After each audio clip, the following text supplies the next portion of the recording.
안녕하십니까. 한반도 안보전략연구원 이사장 송봉선입니다. 오늘은 이슬람교 비방은 국위에 반한다 라는 주제를 가지고 방송을 시작합니다. 이슬람은 18억 명의 이슬람 교도를 가지고 있고 50여 개국으로 아랍어를 사용하는 아랍권이 18%, 비아랍권이 82%입니다. 이슬람교를 국교로 삼고 있는 나라도 24나라나 되고 있습니다. 리비아, 말레이시아, 모로코, 모리타니아, 몰디브, 바레인, 방글라데시, 브루나이, 사우디아라비아, 소말리아 등등입니다. 이들 국가는 1960년대 비동맹 외교 중심권으로 남북 외교 경쟁에서 중요한 외교 대상 목표였습니다. 당시 한국은 북한에 비해 이슬람권에서 절대 열세였습니다. 북한은 당시 비동맹 핵심인 이집트, 알제리아, 시리아, 이라크 등 11개 국가와 수교를 하고 있었던 반면 우리의 경우는 주변국인 터키, 이스라엘, 이란 등과 외교 관계가 있었을 뿐입니다. 문화체육관광부가 발행한 2018년 한국의 종교 현황에 따르면 국내 한국인 이슬람 신자는 4만여 명에 달하고 외국인 이슬람 신자는 약 11만 명입니다. 국내 취업 외국 노동자들이 한국 이슬람의 주종을 이루고 있습니다. 이슬람 교도의 의무 5행 중 하나는 하루 5번 기도를 해야 합니다. 그래서 무슬림에게는 함께 모여 기도할 수 있는 공간이 필요합니다. 한국 이슬람 중앙회는 2018년 기준 도움 형태의 사원인 모스크가 17개, 소규모 기도처인 무살라가 123개가 있습니다. 한국의 이슬람 사원 대부분은 이주 노동자들이 일하는 공단 주변에 위치하거나 유학생들이 있는 대학가 주택가에 자리하고 있습니다. 대구광역시 북구 대연 등 무슬림 유학생들을 위한 기도처 다룰 이맘 경북 이슬라믹 센터가 있습니다.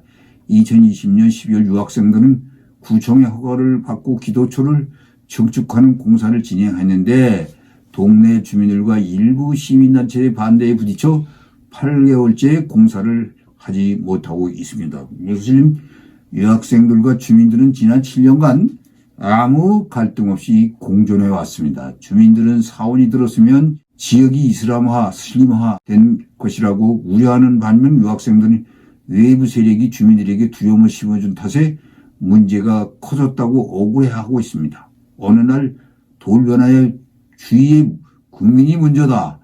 이슬람 사원 건축 결사 반대한다. 무슬림 밀집 지역이 되면 치안 불안 슬림화된다. 주택 밀집 지역의 이슬람 사원 건축 절대 용납할 수 없다고 비판 벽보가 대회를 하고 있다는 것입니다. 그러나 이슬람 종교는 우리 국민 선입견으로 생각하는 9.12 테러나 빈라덴 같은 과격한 이슬람을 생각하게 되는데 실제 이슬람을 현지에서 침공한 본 유튜버는 아랍인들은 테러와는 거리가 먼 평화스러운 사람들입니다. 하나님 말씀인 쿠란을 믿고 이웃들을 형제와 자매로 부르며 어려운 처지를 돕는 사람들이 이 사람들입니다. 이슬람교는 기독교나 유대교와 뿌리를 같이 합니다. 알라라는 별도 신이 아니라 알라는 곧 하나님이라는 뜻입니다. 대구 광역시 북구 대연동 일대에는 주민들이 내건 이슬람 사원 건립 반대 현수막이 2021년 9월 국가인권위원회 공고 이후 무슬림을 테러리스트라고 묘사한 광고문은 부분 철거됐긴 했지만 여전히 동네 곳곳에는 날선 내용의 플래카드가 부착되어 있습니다. 대연동 이슬람 사원 증축 부지에서 7년 동안 기도처를 운영해온 무슬림 유학생들은 지난해 12월 구청 허가를 받고 증축을 진행했지만 얼마 안 가 주민들의 반대에 부딪혔습니다. 주민들은 주택 밀집 지역에 이슬람 사원을 세워서는 안 된다며 강하게 반대하고 있습니다.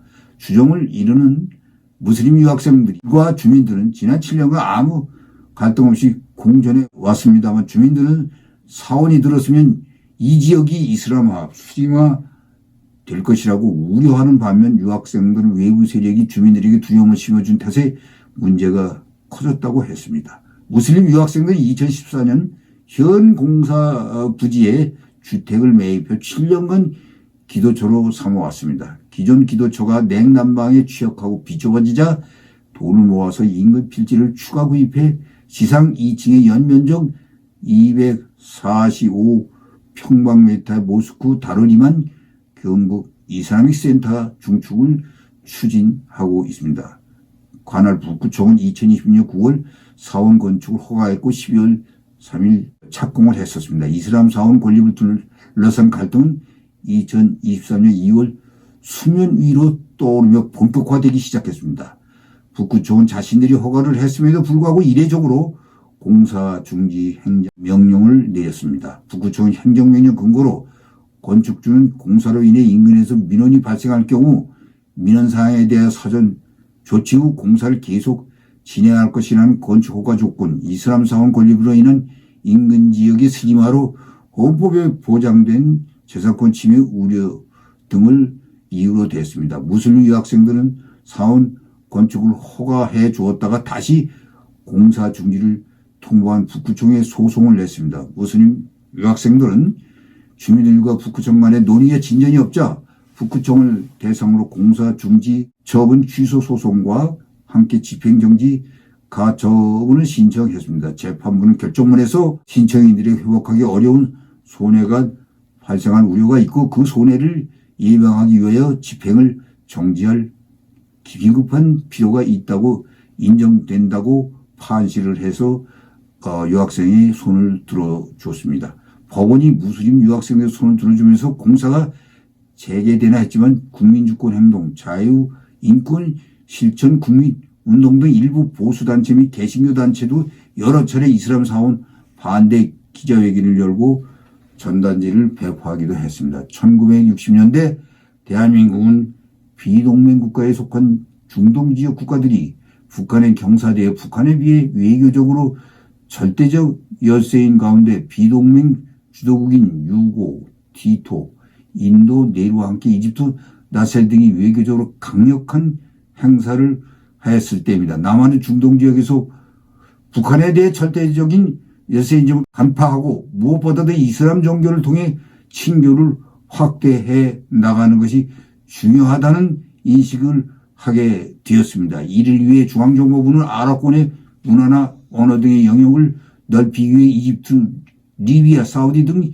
10여 개국 주요 중동 국가의 수십 명의 유학생을 선발하여 파견하기도 했습니다. 이들은 졸업 후 외교, 정치, 기업도 많은 기여를 하였습니다. 동시에 70년대 중동 국가를 중심으로 한 오일 쇼크로 제1의 산유국인 사우디 등의 영향은 대단하였습니다. 석유 한 방울 나지 않는 한국은 중동에 오일 사절단을 보냈으나 동자부 장관이 사우디 방문 시 유명한 야만이 석유상조차도 만나지 못하는 등 어려움에 직면해서 자원외교가 중요한 급선무가 되기도 했습니다. 한국 이슬람은 이러한 어려움 속에 이슬람 사절단을 중동에 파견하여 한국 외교를 측면에서 지원하여 도움을 주었습니다. 한국은 사우디, UAE, 리비아 등의 수십 조에 달하는 프로젝트를 현재 수행해 국익에 도움을 주었고 지금도 정부가 대형 프로젝트가 진행 중에 있습니다. 한국은 다수의 종교 국가이면서 종교 분쟁이 없는 보험 국가입니다.